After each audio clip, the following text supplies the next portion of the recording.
Olá, hoje sexta-feira, 15 de março, prepara o teu cafezinho e vamos juntos para mais um dia de Café com Lexio. Em nome do Pai, do Filho e do Espírito Santo. Amém. Senhor, fazei-me instrumento de vossa paz. Onde houver ódio, que eu leve o amor. Onde houver ofensa, que eu leve o perdão. Onde houver discórdia, que eu leve a união. Onde houver dúvida, que eu leve a fé.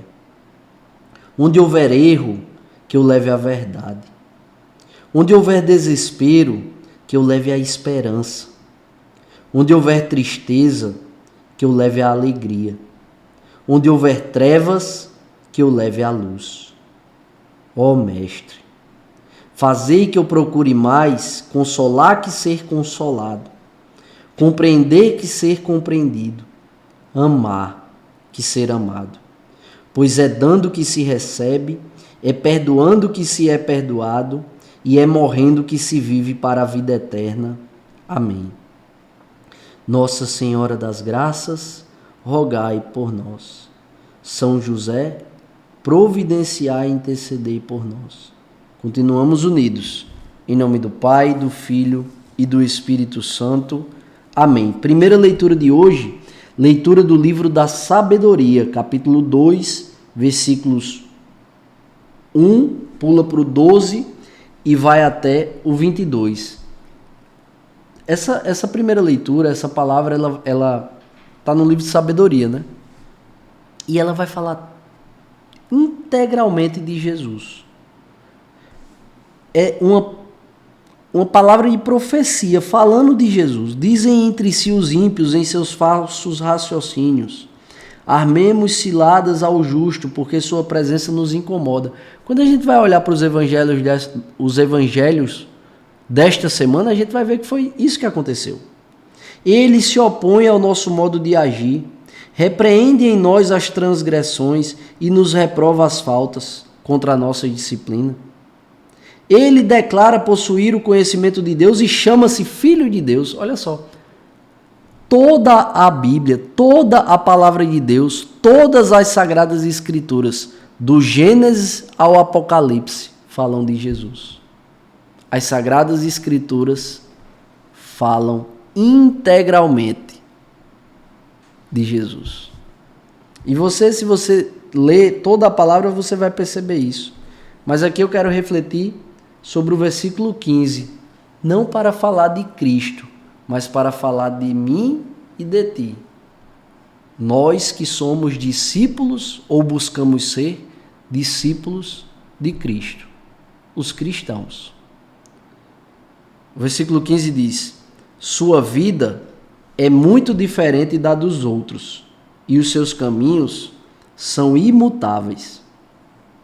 Essa palavra, ela diz assim, ó: a sua presença tornou-se uma censura aos nossos pensamentos. E só o vê-lo nos é insuportável. Por quê? Porque a sua vida é muito diferente da dos outros.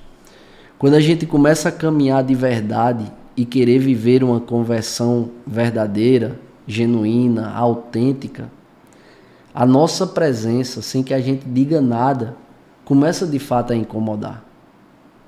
Começa de fato a incomodar. Porque quando há um cultivo do pecado e de uma vida de pecado, em outras palavras, há um cultivo do mal. E o mal se incomoda com a presença do bem. Então, muitas vezes, o que o discípulo de Cristo, o que o cristão vai viver, cada vez mais, nos tempos atuais, é a ridicularização. Você vai ser ridicularizado. Você vai ser censurado, você vai ser repreendido. Por quê? Porque a tua vida, o teu jeito de viver começa a incomodar. E Jesus nos alerta: o mundo vos odeia porque odiou primeiro a mim. As causas que você vai defender geram um incômodo muito grande àquelas pessoas que não querem viver o que você vive, que vivem um discipulado de si mesmo. Então, não estranhe se a tua vida, a tua busca por essa conversão, a tua busca por fazer o certo, fazer o bem, fazer aquilo que Deus tem te pedido para fazer, começa a incomodar quem está ao teu redor. Porque é o pecado gritando. É o pecado gritando. Né? Por quê? Porque a tua vida é muito diferente da dos outros. Está todo mundo fazendo aquilo ali, mas aquilo é errado. Não vai passar a ser certo porque está todo mundo fazendo. Tu é chamado a ser diferente. Está todo mundo mentindo. Mentir é pecado. Está todo mundo praticando corrupção. Praticar corrupção é pecado. Está todo mundo julgando o outro. Pecado. Não deixa de ser pecado porque está todo mundo fazendo. E eu e você, nós somos chamados à conversão diária. A conversão diária. De quê? De nos emendar nas nossas faltas. De fato, examinar a nossa vida e dizer: eu preciso me emendar nisso aqui. Por quê? Porque eu sou chamado a ser diferente. Eu já saí da multidão. Eu não caminho com a multidão. Eu sou discípulo, eu sou discípula. De quem? De mim mesmo? Não, de Cristo. Portanto, preciso fazer o que Cristo me impele a fazer. Ser diferente. Então, peçamos ao Espírito Santo essa graça. Essa graça de não ter medo de viver uma vida muito diferente da dos outros. Porque muitas vezes é isso que nos assusta. A gente não permite que o Espírito Santo complete a obra que ele começou a fazer na gente, porque a gente tem medo.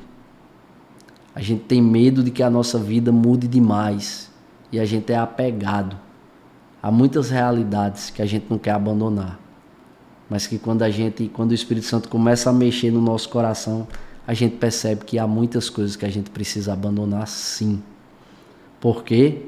Porque não somos chamados a viver como todo mundo vive. Somos chamados a viver como Cristo quer que nós vivamos, segundo o seu coração, segundo a sua palavra. O evangelho de hoje é João, capítulo 7, versículos 1 e 2, depois pula para o 10, depois pula para o 25 e vai até o 30. Aqui, Jesus vai narrar o momento que vai ter ali uma festa das tendas, uma festa judaica das tendas.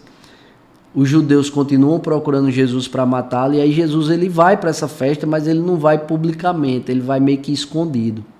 Só que quando chega lá, ele continua a missão dele, né? E aí em alta voz, o versículo 28 vai dizer: Jesus ensinava no templo, fazendo a pregação para que os corações endurecidos sejam vencidos, né? E passem a acreditar em Jesus. Jesus está ali cumprindo a missão dele, fazendo o que tem que ser feito. Muitas vezes a gente se acovarda, né? No primeiro sopro ali de resistência, a gente se acovarda, a gente se cala, a gente não quer fazer aquilo que tem que ser feito. Jesus não, ele vai até o fim. Mas o que eu quero deixar aqui para a nossa reflexão de hoje é o versículo 30. Jesus está pregando, notaram Jesus e então queriam prendê-lo, mas ninguém pôs a mão nele, porque ainda não tinha chegado a sua hora. Perceba, quando Jesus é pego, preso, condenado, crucificado e morto, a impressão que dá é que tomaram a vida de Jesus, né? Mas não foi isso que aconteceu, porque Jesus é Deus. Ninguém tomou a vida de Jesus. Ele deu a sua vida. Ele permitiu que naquele momento, o momento oportuno, o momento em que Deus queria que fosse, ele sendo o próprio Deus, permitiu que tomassem a sua vida. Mas a sua vida não foi tomada, ele entregou. E esse versículo revela isso. Queriam prender Jesus naquela hora, mas ninguém pôs a mão nele. Por quê? Porque não tinha chegado a hora. E quem determina a hora O dia é Ele, porque Ele é Deus. Então, Jesus entregou a sua vida no momento que quis, e aí foi preso, julgado, condenado, morto, e ao terceiro dia ressuscitou. Porque Jesus é Deus e venceu a morte por mim e por você. Mais uma vez, inflamados pela palavra de Deus, peçamos ao Espírito Santo a graça de crer em Jesus, de acreditar de todo o nosso coração, de confiar de todo o coração, com toda a nossa força, de toda a nossa alma em Jesus, muito mais do que em nós mesmos, para que o Espírito Santo possa completar em nós a obra que Ele começou e a gente possa assumir uma vida diferente da de todo mundo. Uma vida vivida segundo o coração de Deus. É isso que o Senhor deseja para mim e para você. Que Deus nos abençoe e nos aprove a cada passo. Se vivo, vivo pela misericórdia do Senhor.